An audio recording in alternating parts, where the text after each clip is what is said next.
Ang bagong kalsada na noon ay kilala sa tawag na Bukana Kanluran ay isa lamang bahagi ng Bukana Malaki.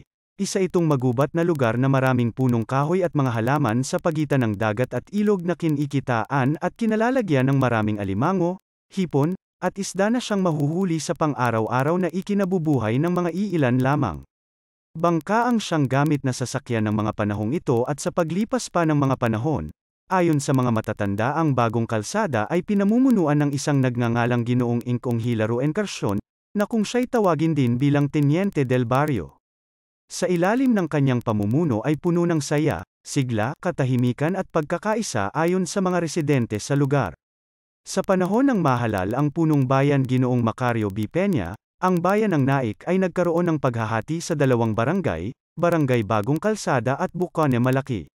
Ang baryo ay nagkaroon ng pagbabago sa paglaki ng populasyon at ang pag-unlad ng lugar kung saan inayos ang mga kalsada at daanan, upang ito ay madaanan ng iba't ibang klase ng sasakyan.